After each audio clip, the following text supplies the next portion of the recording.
Բարև ձեզ, սիրելի հայրենակիցներ և մեր ալիքի հարգելի հետևորդներ։ Նախքան այսօրվա հուզիչ պատմությանն անցնելը, խնդրում եմ ձեզ, մեկնաբանություններում գրեք, թե աշխարհի որ ծայրից եք մեզ հետևում։ Մեզ համար շատ կարևոր է զգալ մեր միասնականությունն ու կապը։ Նաև չմոռանաք բաժանորդագրվել ալիքին և սեղմել զանգակի կոճակը, որպեսզի բաց չթողնեք մեր հաջորդ տեսանյութերը։ Ձեր աջակցությունն օգնում է մեզ շարունակել ներկայացնել պատմություններ, որոնք միավորում են մեր սրտերը։ Ասում են ժամանակը բուժում է բոլոր վերքերը, բայց իմ պարագայում ժամանակը պարզապես սովորեցրեց ինձ ապրել այդ ցավի հետ։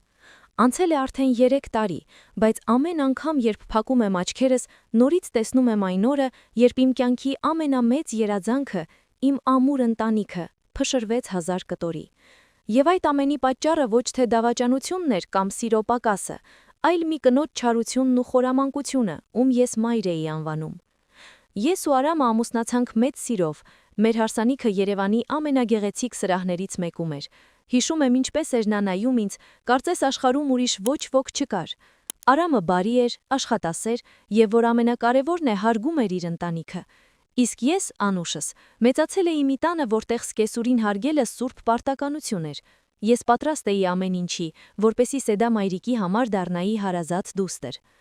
Սկզբում ամեն ինչ հիանալի էր։ Մենք ապրում էինք նրանց հետ, մեծ հարկի տակ։ Սեդան միշտ ժպտում էր, օգնում էր խորհուրդներով, բայց ժամանակի հետ ես սկսեցի նկատել, որ այդ ժպիտի հետևում ինչ-որ սառնություն կա։ Նա սիրում էր ամեն ինչ վերահսկել, սկսած նրանից, թե ինչ ճաշ պիտի եփվի, վերջացրած նրանով, թե ես ու Արամը երբ պիտի քնենք կամ որտեղ պիտի գնանք հանգստանալու։ Անուշ ջան, Արամը սա չի սիրում, կամ Անուշ, մեր տոնը ընդունված չէ այսպես խոսել։ Անընդհատ կրկնում էր նա։ Ես լռում էի, որովհետև սիրում էի ամուսնուս ու չէի ուզում նրան 2 քարի արանքում գցել։ Բայց իրական մղձավանջը սկսվեց մեր աղջկա, փոքրիկ Մանեի ծնունդից հետո։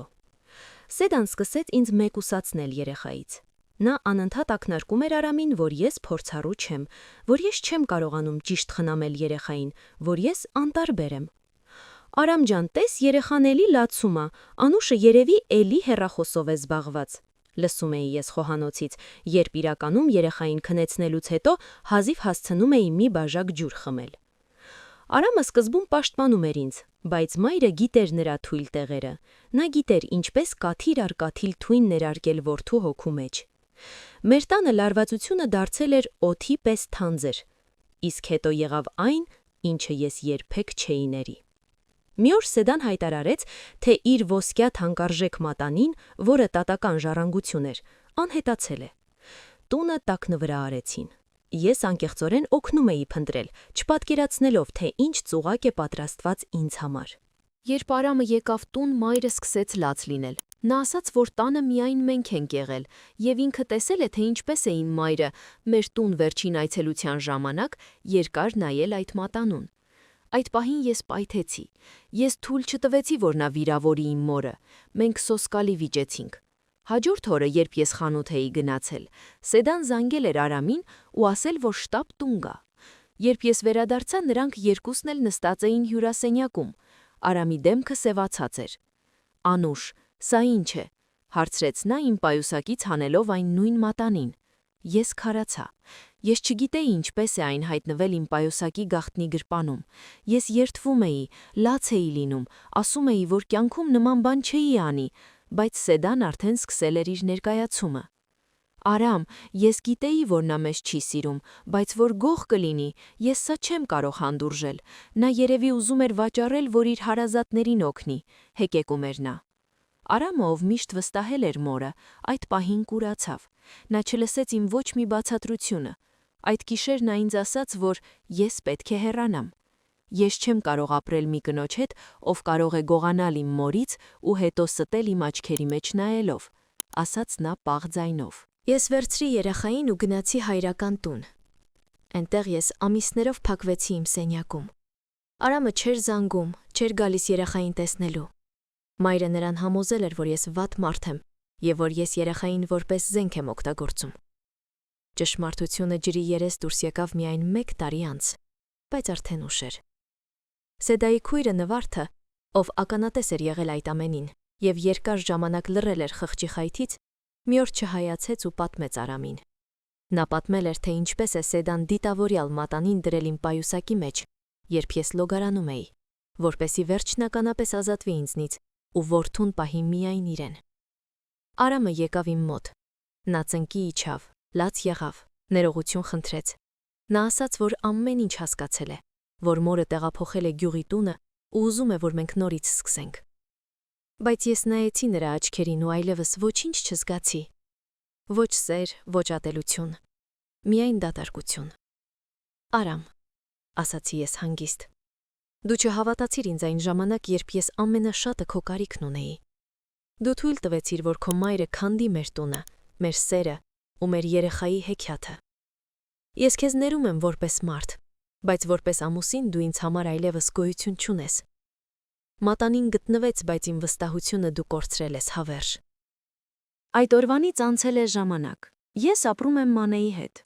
Արամը տեսնում է աղջիկան, օգնում է մեզ, բայց մենք երբեք չվերամիավորվեցինք։ Սկեսվելիս այդ մեկ արարքը, այդ փոքրիկ մատանին դարձավ այն հսկա քարը, որը ջարդեց մեր կյանքի հայելին։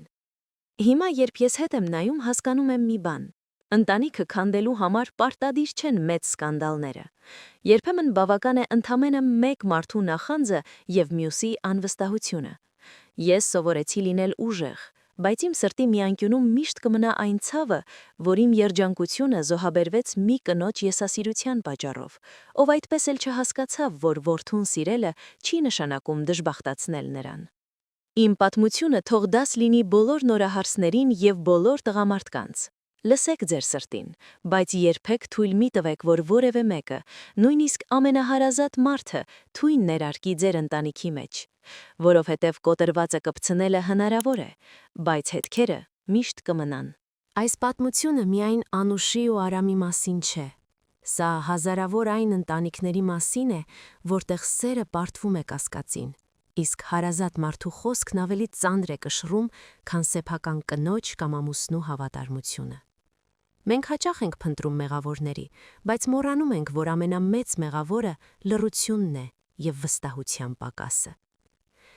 Թող որ այս պատմությունը սթափեցնող լինի բոլորի համար։ Պահպանեք ձեր ընտանիքը սառը քամիներից, նույնիսկ եթե այդ քամին փչում է ամենամոտ մարդկանց կողմից։ Շնորհակալություն մեզ հետ լինելու համար։ Կհանդիպենք հաջորդ պատմության ժամանակ։